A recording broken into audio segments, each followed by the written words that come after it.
Hello guys, मेरा नाम है अर्शागर और आज हम लोग बात करने वाले हैं hard work versus smart work. आपको हार्ड वर्क करना चाहिए या स्मार्ट वर्क करना चाहिए?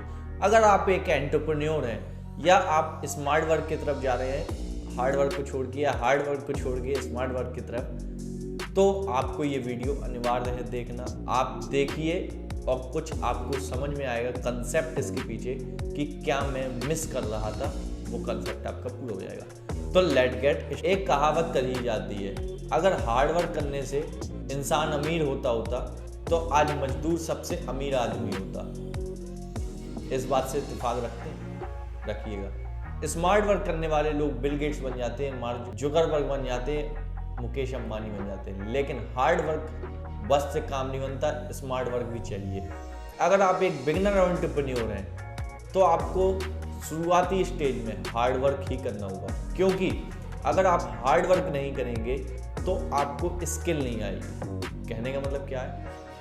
फॉर एग्जांपल मैं मान के चलता हूँ, मैं फ्रीलांसिंग करता हूँ, ठीक है, मैंने कोई स्किल डेवलप करी।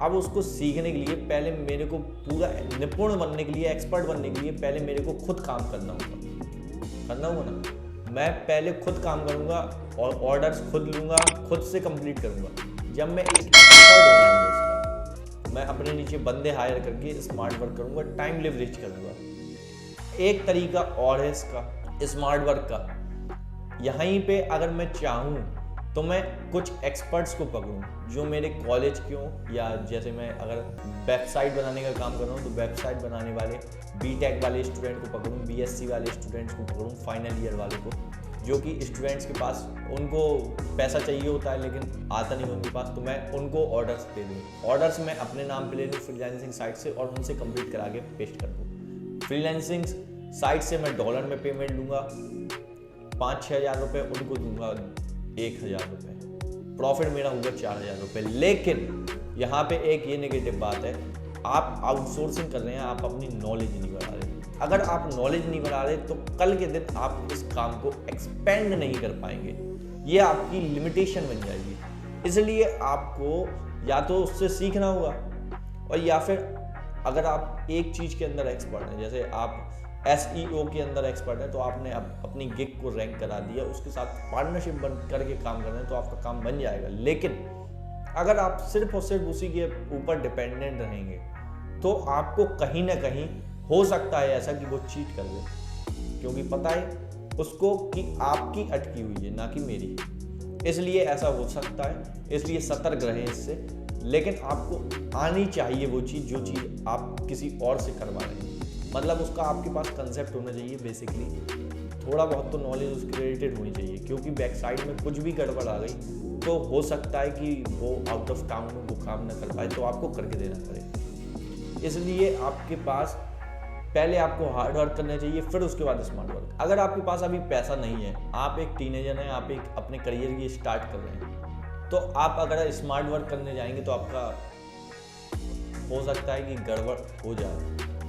100 में 90% लोग गड़बड़ हो जाएंगे। अगर आप शुरू में ही स्मार्ट वर्क करना चाहेंगे, पहली चीज़ तो आपके पास पैसा होना चाहिए, तब आप स्मार्ट वर्क कर पाएंगे। दूसरा चीज़, आपको पहले मेहनत करके पैसा कमाना पड़ेगा, फिर उसके बाद आप स्मार्ट वर्क के लिए इन्वेस्टमेंट कर सकते हैं। जैसे मैं अपनी एग्जांपल बताता हूँ, पहले मैंने वेबसाइट बनाई, तब जब मेरी वेबसाइट खड़ी हो गई, फिर उसके बाद मैंने आउटसोर्स करा, एम्प्लॉइज रखे, मतलब पहले मैंने भी हार्ड वर्क किया, तब आगे फिर हम स्मार्ट वर्क कर सकते हैं, टाइम लिवरेज कर सकते हैं, जिससे हम लोग और ज़्यादा प्रॉफिट बना सकते हैं। इस चीज़ को आपको एज एन एंटरप्रेन्योर समझना होगा कि मेरे को जब स्टार्टिंग करियर की मैं कर रहा हूँ तब मेरे को हार्ड वर्क करना है, लेकिन टाइम के साथ जैसे मेरा करियर बड़ा होता है वैसे ही मेरे को शिफ्ट मानना है स्मार्ट वर्क की तरफ। अगर आप हार्ड वर्क में ही अटक के रह जाएंगे तो आप स्केल नहीं कर पाएंगे बहुत तेज़ी से, और अगर आप स्केल नहीं कर पाएंगे बहुत तेज़ी से तो आप लोग कहीं ना कहीं उसी भीड़ के हिस्सा बन जाएंगे, जो कि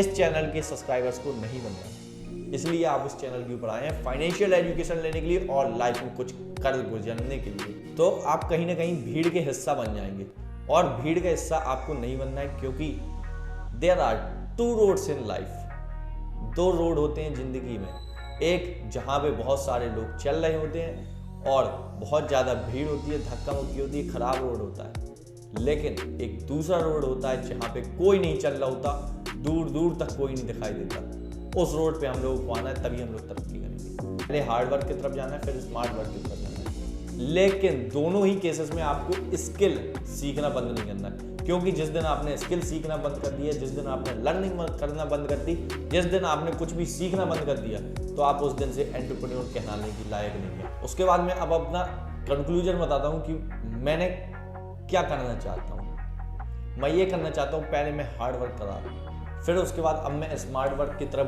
मूव कर रहा हूँ, क्योंकि मेरे को कुछ चीज़ जो बेसिकली मेरे को मनी चाहिए था वो मेरे को हार्ड वर्क करने से अचीव हो गया। इसलिए अब मैं स्मार्ट वर्क की तरफ जा रहा हूँ और धीरे धीरे आप देखेंगे कि बहुत सारा स्मार्ट वर्क हम लोग करते जाएंगे। ये कंसेप्ट हर चीज़ के अंदर इन्वॉल्व होता है। कोई सा भी आप बिजनेस करो, पहले आपको हार्ड वर्क करना पड़ेगा, फिर स्मार्ट वर्क करेंगे।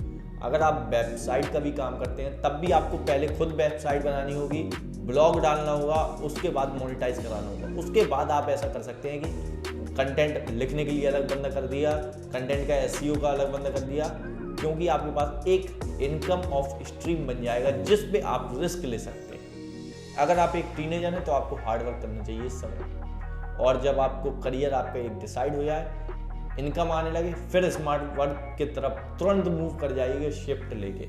अगर आपको ये फाइनेंस की नॉलेज अच्छी लगी हो और इस वीडियो ने अगर आपको फाइनेंशियल फ्रीडम में थोड़ा सा आगे बढ़ाया, थोड़ा सा एजुकेट किया हो, तो आप हमारे वीडियो को लाइक कर दीजिए और हमारे चैनल को भी सब्सक्राइब कर लीजिए, बहुत ज़्यादा फाइनेंशियल नॉलेज को गेन करने के लिए।